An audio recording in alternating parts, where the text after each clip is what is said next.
Well, hi, everyone. I am Kate Warren, Executive Vice President and Executive Editor at Devex, and welcome to this special edition podcast episode. Today, we're diving into the global surgical access crisis, what's driving it, how it's impacting Africa in particular, and what can be done to change the story. This episode is sponsored by Operation Smile, a global nonprofit working to close the surgical access gap, starting with cleft surgery and comprehensive care.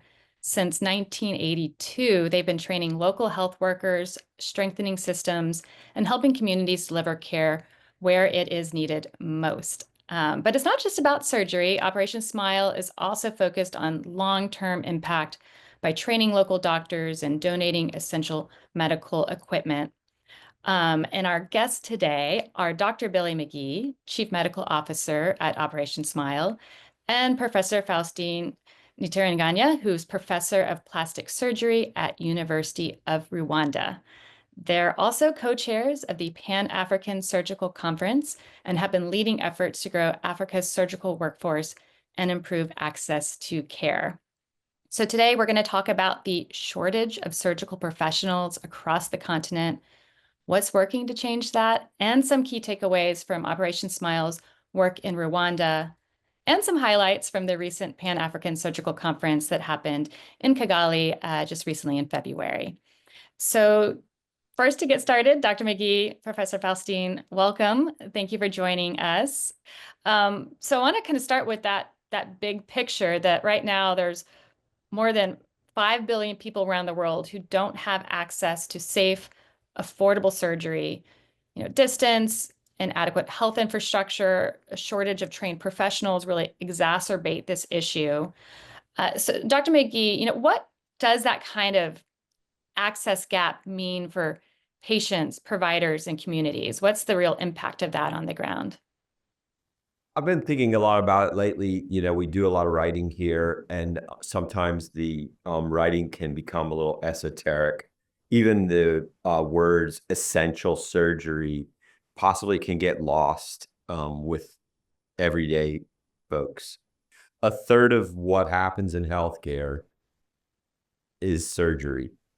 And as you look at the ecosystem of healthcare, and you look at the component of it that is surgery across the world, it just doesn't really exist.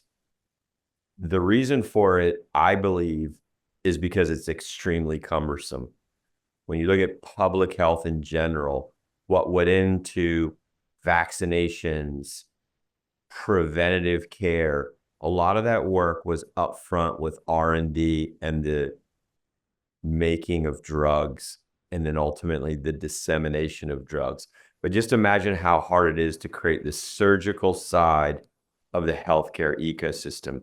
You need facilities, you need equipment, and then even more importantly, you need people that are really well trained to deliver that care. And therefore, one would say it's been neglected and severely neglected.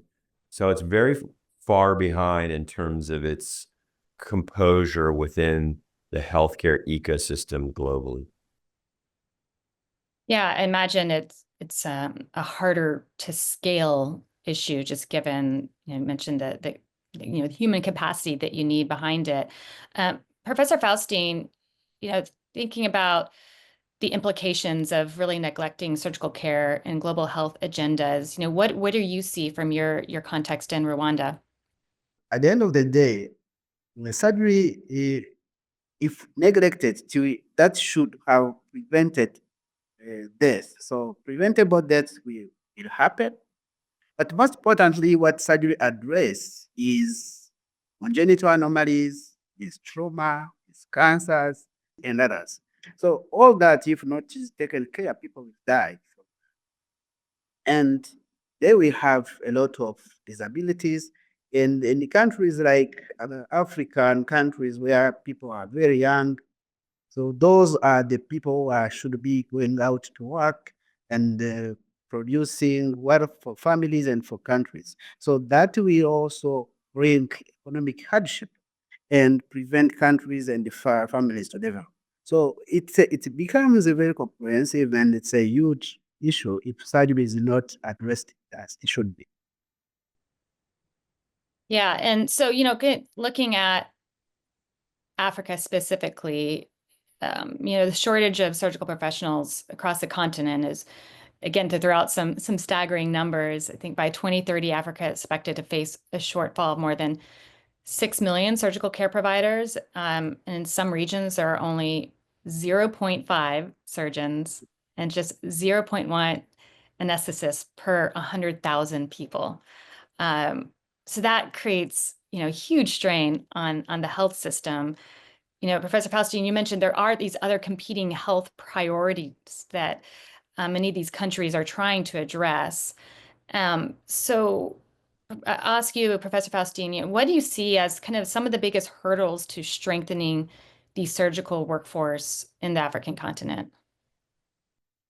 Yeah, that's a very good question, actually. And workforce is key. But workforce, as Billy was saying, should work together with everything around it. So infrastructure, equipment, funding, financing, all that. But if we talk particularly on workforce, I feel that the most challenging uh, gaps here is inadequate training and inadequate funding for training. Because at the end of the day, we need numbers. Numbers means we are very few as surgeons. Put it right.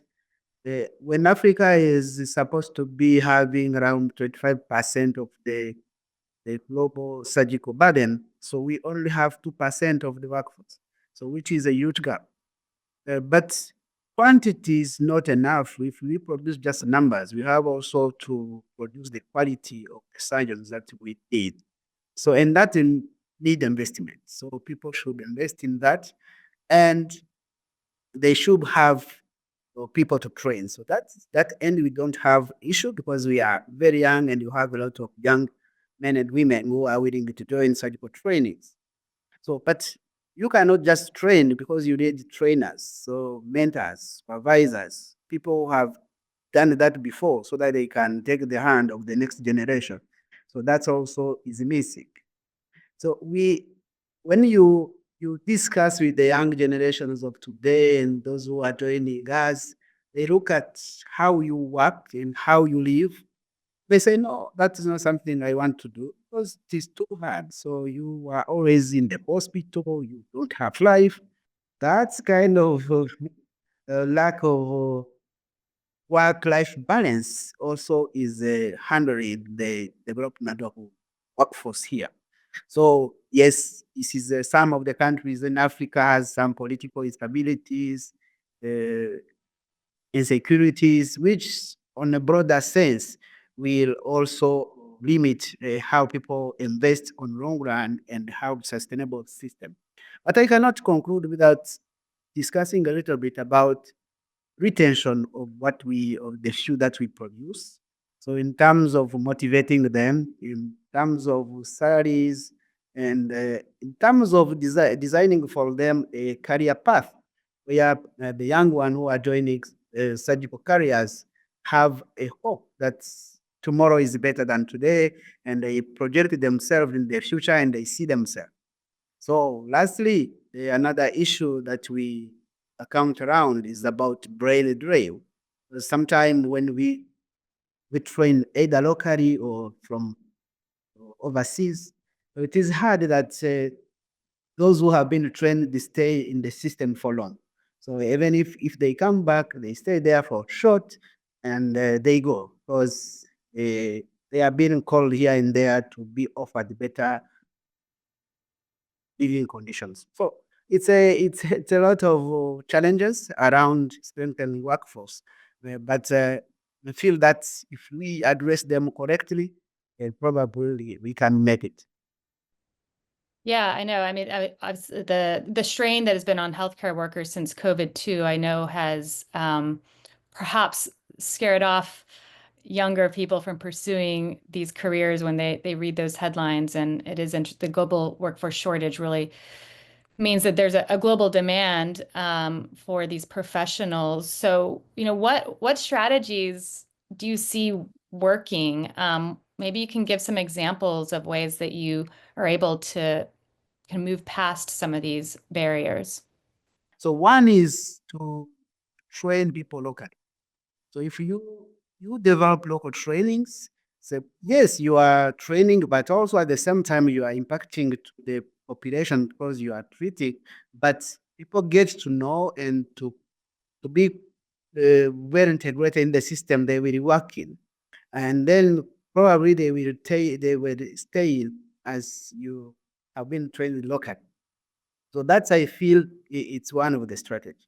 So another uh, strategy is to localize to the lower levels, the training at district levels, remote areas, actually to make sure that people are trained near their living condition, near their homes, near their people, treat their own families and patients. So that's also another strategy that I think can be developed to help training the workforce. Outreach programs that have been tried. So those are international outreach programs, locally made, local led kind of outreach programs. It has been there for long, and it increases a little bit the access without necessarily sustaining what is in these hospitals. But if you combine this one, outreach programs, or what others call surgical training rotations, may also help to develop local capacity in these remote areas, treat patients, but also retain staff. So innovations like telemedicine, telesurgery, that's also something which can increase the access to surgery, but most importantly, improving financing in terms of having some plans to fund all that.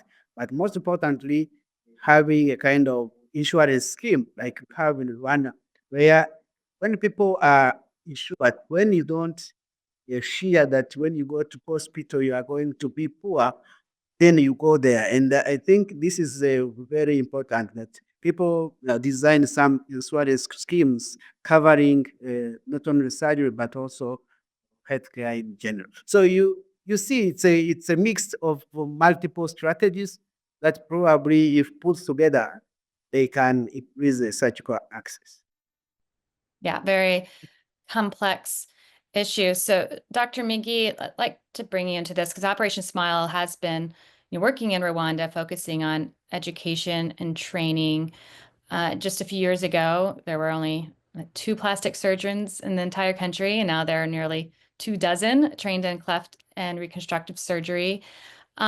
So, just following on the topic of training and equipping local surgical teams, how are you all approaching this and approaching some of the challenges that Professor Faustin laid out? The field of surgery dates back, a very long time, centuries, and really it was started as an apprenticeship model. And so the field of surgery has evolved over time. But if you look at the types of people that are drawn into this profession, it does require a certain personality set and a lot of bravery. If you look at World War I and II and the evolution of surgery, all the way up until today, if you look at Faustin and some of the other practitioners that I've had the pleasure of meeting across different continents, but specifically as we talk about Africa today, he had to travel into France and other places around the world as a way to try to obtain the skills necessary to bring it home to his country and to his continent. So it does require a certain personality that's drawn to it. And so I think, if you look for those types of people that are drawn to it, they're out there. It's not a field for everybody, but there's certainly plenty of people that ultimately will be drawn to it. So, the first job is to find those types of humans that are drawn to it and, that are natural for it. And I think there are plenty of those folks out there. And then once you find them, it's very inspiring. Our time in Rwanda dates back 25 years as an organization. I wasn't a part of that. But it was really Faustin's vision after he came back from France and his training as a plastic surgeon to see if he could sort of build that infrastructure up within his country. Um, at the time, it was a bit more of a service-based model. We were able to recruit some professionals that worked alongside of him, much like I referred to. But then he quickly realized that it was necessary for them to build that infrastructure locally within their country. So the genesis of a residency program that would ultimately look for those young people that were inspired, like I was, to go and work alongside of him to become surgeons in his own country. And now to have a residency program where they can generate net new practitioners that are proud to be trained out of Rwanda, and then complement it with Operation Smile, which facilitates practitioners to be able to travel to Rwanda to work alongside of both him as well as those younger practitioners to enhance their skills. Mostly it's in the form of exchange as they take care of people is ongoing. And then as the continent builds these agencies like COSEXA and CONEXA and WFSA to really figure out how we synergize with other agencies as a way to facilitate education, you're starting to see an amplitude in their ability to generate local practitioners that are proud to be Rwandan, to be trained by local Rwandan surgeons, and the opportunity for us to be innovative in that educational platform is starting to encourage both of us to do more and to do better things for both his country and our own. So I think we're really just getting started in Rwanda, quite frankly. I know I just said it dates back 25 years, but I think we're starting to figure out where the synergies are, both with ourselves as friends, but with, both of our organizations and other organizations. So I think the future is extremely bright for both of us as well as those organizations. Yeah, and I presume the thesis is when you train doctors, surgeons locally, they're more likely to stay locally. If they have to go abroad to get training, they may not come back, and you might not be able to take advantage of your your homegrown talent, if you will. And so you talked a little bit, Professor Faustin, about telemedicine and telehealth, and I'd love to hear how that gives access to more kind of virtual training, learning, how you're thinking about that to scale access to education, recognizing that you do want to invest in local training, but that is a harder thing to finance and scale, right? So where are you seeing the role of technology and being able to facilitate this? And then where are the areas where technology really just can't bridge that gap? I mean, you both mentioned the benefit of working side by side together and learning from each other. So I guess, where can technology help and where is it not really the solution is the question. Professor Faustin, I'd pose that to you. Yeah, thank you. Yeah, actually surgery traditionally is a mentorship. It's a apprenticeship. I take your hand, I show you how to do it. But it is also technology-based specialty. So we surgeons and surgical disciplines are among the first innovators in medicine, and we think that we should continue that way. If you look into the current trends, if you come in a country and you want to scale up training and you have to have 20, 30 students around you, those 20, 30, you cannot bring them into theater. So you should have a way of probably bringing images out of theater so that they are in the room, they can see what you do, you can discuss, you can comment, you can teach. However, nothing will replace hands-on training, yes, but theories, exposure, and fast encountering of a surgical procedure, it can be virtual. So you can do it in this hospital and you are teaching miles away, and that is for the teaching purposes. However, you can also treat patients. Because surgery is not always just cutting and suturing. A surgery can be also a follow-up. Surgery can be a consultation. surgery can be a discussion with a colleague, an advice, sharing a case. So all that is what I bring into the telemedicine and telehealth part of surgery. And if we extend even for the current trends with the artificial intelligence and everything, so it is there to help us to be better and to make sure that we can measure and be consistent and objective, measure, appreciating objectively what people do. And this is continue to grow. So I think we have a lot of room in that field of technology and the science to move forward. So, but Billy can complement this because I feel that we in Africa we still lagging behind, but probably from US standpoint, he can have a better insight than I. Yeah, I don't want to discount the future of innovation in this space, but I think one could simply just look at the practical aspects of telehealth and telemedicine. Maybe we take for granted even the podcast that we're on today, where we're all looking at each other. A decade ago, that wasn't possible. I live in Los Angeles, California, where 33% of the population lives below the poverty line. And so even in this population here, we use telehealth as a platform for screening.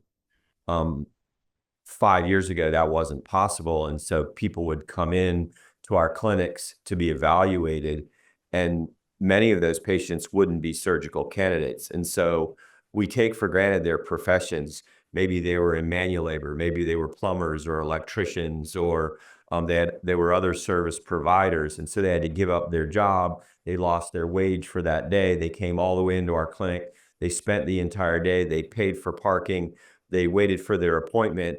And then they came into our clinics, and ultimately they weren't a candidate for surgery.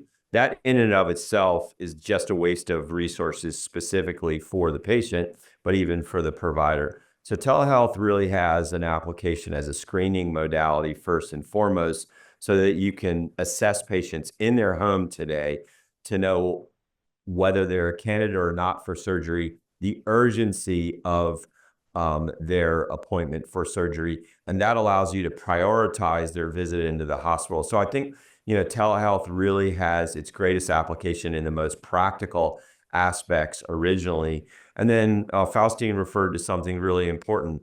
Today, he and I can get on a conversation and exchange ideas. They can join our educational conference and we can join theirs. That wasn't possible 5 years ago. And so we're able to generate more practical uses for telehealth and video platforms today that really do enhance both our education as well as the field of medicine. Right. And yeah, I want to also talk about the Pan-African Surgical Conference that just happened in February. You both were co-chairs of. Can you share some kind of insights, takeaways from those conversations, and how you see it helping to shape policy and build momentum around this, workforce development challenge? Professor Faustin, I'll start with you. Yeah, thank you. Yeah, this was the first of its kind, by the way. So it was, yeah, and it was surprising that we as Africans have never met before discuss surgical challenges.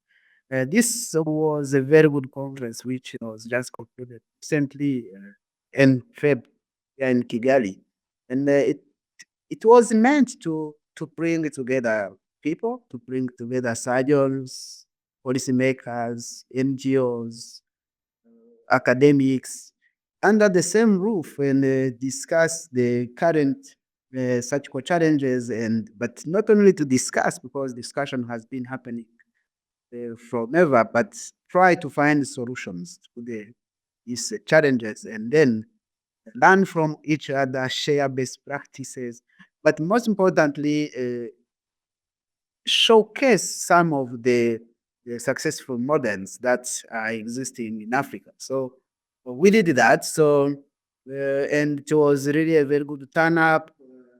Over 500 people attended the conference. And we had very good themes every day.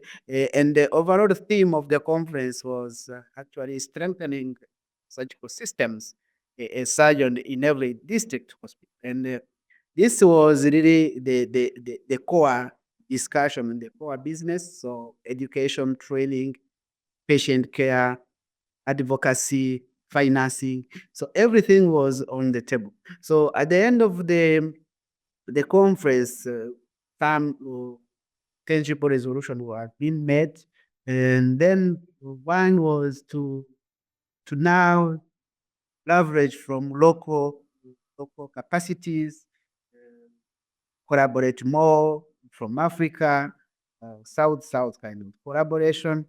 And then every initiative should be led from local people, yes, maybe internationally supported.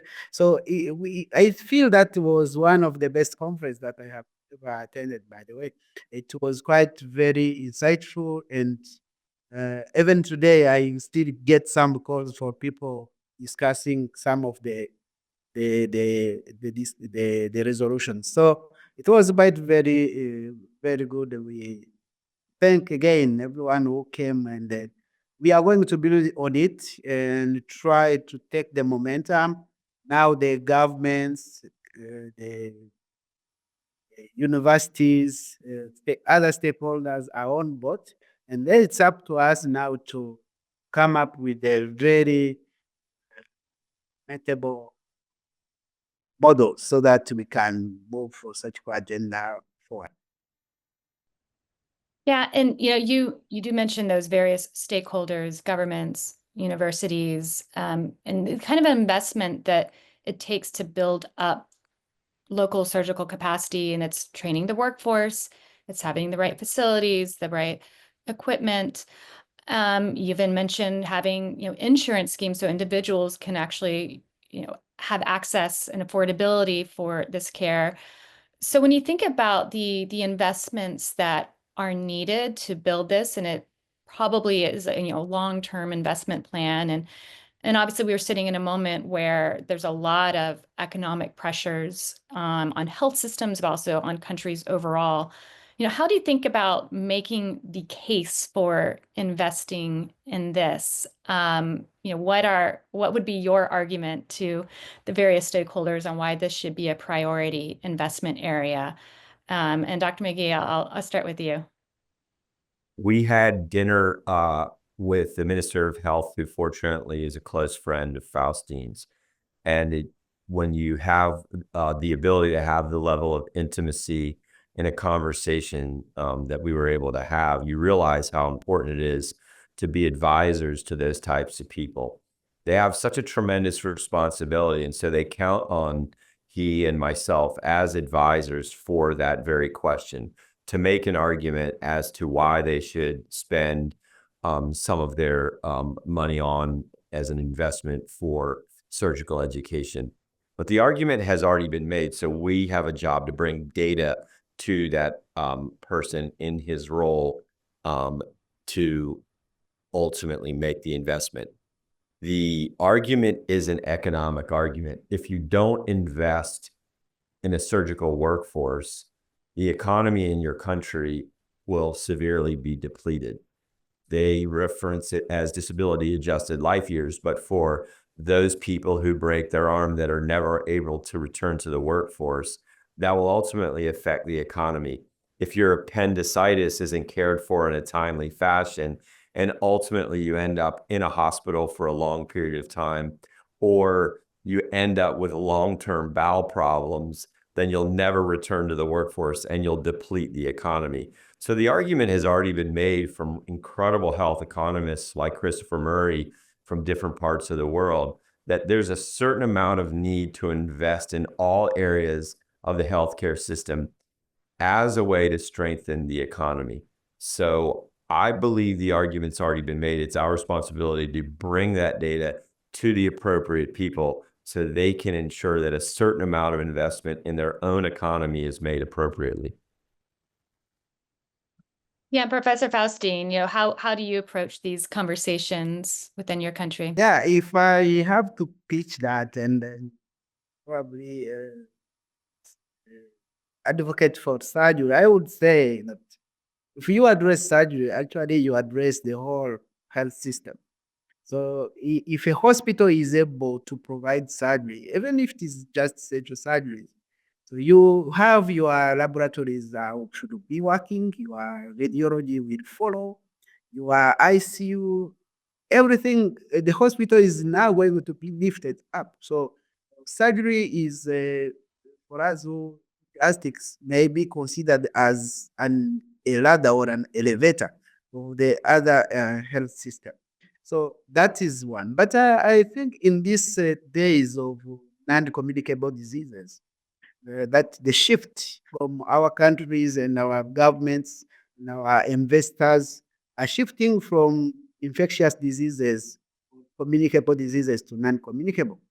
People tend to forget that surgery is all LCDs. So surgery, everything in surgery is a non-communicable disease. So surgery is there to address almost all the non-communicable diseases, from cancer patient to hypertension and diabetes. One day they will need surgery. So it should be brought in the center of the attention so that it is served to the purpose of the government's agenda, and in this should be aligned with the priorities. So I feel that it is not something else, it is not something new, it is an integral part, and the only issue is that people have been forgetting it. But we just make them remember that surgery is there, and it is actually cost effective, and it is addressing many of the diseases. The listeners of this podcast, represent a lot of these different stakeholders, whether it's funders, donors, NGOs, policymakers, governments, healthcare workers themselves. What would be your message to them as to how they should be thinking about or contributing to tackling this surgical workforce gap? Just kind of as closing reflections here. Dr. Magee, what would be your call to action to this community? Well, we have had some funny conversations along the way, and specifically in my time in Africa, which has been outstanding over the last 5 years. There was an African proverb that was being recited on various occasions about teaching a man to fish. But ultimately, we had some fun with it, saying that fishing can be awfully boring. Surgery is a profession that's very interactive, and it's you really grow closely to people when you have the opportunity to work alongside of them. So I don't really, although we suggest at the highest level that we're trying to generate sustainability in countries, I think it's equally as important to develop relationships and friendships that will last a lifetime. And so I think the opportunity here is for us to use that same narrative as a way to work alongside our colleagues in all of these different agencies to figure out how we synergize together to strengthen the work that we do independently. Professor Salome is someone that's a close friend for both of us out of the University of Cape Town. And I think her message at this conference, and she's had this message before, is really important, is that first take advantage of the people that are right in front of you. Yes, we want to build the workforce, but strengthen the people that are readily available today. And a lot of that is just all of us learning to work together, bring each other's strengths to the table, assemble as we did in this conference, figure out what each other's strengths are, and leverage those strengths as a way to work together. So very similar to the field of surgery, where working together happens to be the best way to do the job in front of you. Doing that same thing with our colleagues in different agencies becomes really important. Professor Faustin, what would be your message to this community? Yeah, I will tell them that to look at surgery on a larger scale, uh, surgery is a team game, and surgery is not equal to surgeons. So we have to look beyond just surgeons. If we say we talk about surgery, we should be including all the players. So including most importantly anesthesiologists and anesthesia providers. But this is also something people tend to forget. And then our surgical nurses, biomedical engineers, and others who are there to make sure that patients are operated and that surgery is safe. So, that being said, I will tell them wherever you enter, for me, is not an issue. So, if you can enter into traditional surgical specialties as or from anesthesia or from nursing, everywhere we are a cycle, and then we welcome everyone from uh, any stakeholder, policymakers, public health experts. So we want that surgery become on the table where people sit and discuss, and we are there when people are making decisions. And we also want to make sure that we come around the prevention part of surgery and try also to see if there is a way of not operating on patients. Maybe there is another way of preventing this or that, so that we also decrease the burden. So I would say that it is impossible to pretend reaching the universal health coverage if surgery is not addressed. So let's work around it, and let's move together. Well, there is, I think, a lot of good reason for pessimism and real angst around the state of global health and progress and this current, geopolitical economic moment. But I would like to end this note on what gives each of you hope. And, you just had this conference and convening and were able to get together with many other like-minded professionals. So, what is pushing you through and giving you hope to continue progress on this issue? Professor Faustin, I'll start with you. So yes, there is hope. There is hope because I feel that we have a very good momentum, and tomorrow is better than today. And I feel that this conversation, which started a few years ago with the Lancet Commission on Global Health, trying to bring surgery on the table on discussions, I feel that it made its way. And now with the now people meeting and discussing this. The next move is now to start addressing the real issues. And for me, the real issues is the workforce, infrastructure, financing. So if we do that, I think we will make it sooner than people may think. So there is hope, and I'm sure that with all these synergies, the collaboration, partnerships, so we are going to make it. And believe me, we are all candidates. So one day we may need surgery. So we better fix it now. Very, very good point. Dr. Magee? Well, I think there's always been hope. My exposure to it dates back 43 years as, my parents founded Operation Smile. But even at that time, hundreds of volunteers in the beginning, and then thousands of volunteers jumped in to help each other as a way to try to make the world a little bit better place. We found that cleft lip and palate is such a visual before and after that people, it's very tangible for people, so they respond well to it. So I think, progress was made even during those early years. But Faustin represents then bringing it to the next level, which is major agencies like the World Health Assembly and the World Health Organization, which brings it to the attentions of policymakers and other folks that allow it to hit a place that gives it more exposure into other agencies. You all at Devex have an important responsibility to deliver this message to yet another audience. And so we're really starting to see a lot of tailwinds now. Before, this is a space that had a lot of headwinds, but now, as Faustin suggested, we're really seeing a lot of momentum, and I think the opportunity is extremely bright in this space. It's a very exciting time to be part of global surgery and essential surgery, and so I think you'll see a lot of progress even in the next 5 years. Yeah, as you say, we are looking ahead at WHA, and so these are definitely conversations and topics that will be top of mind, I'm sure, for many there.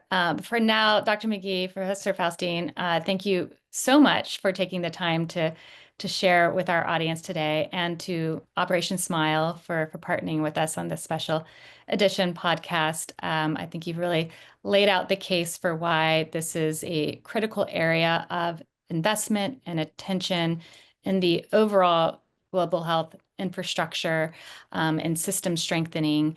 So thank you for your work on this and sharing with our audience. To our audience, thank you for tuning in. If you found this conversation valuable, share it with a colleague, subscribe to the podcast, and stay tuned for more voices shaping the future of global health. So thank you all.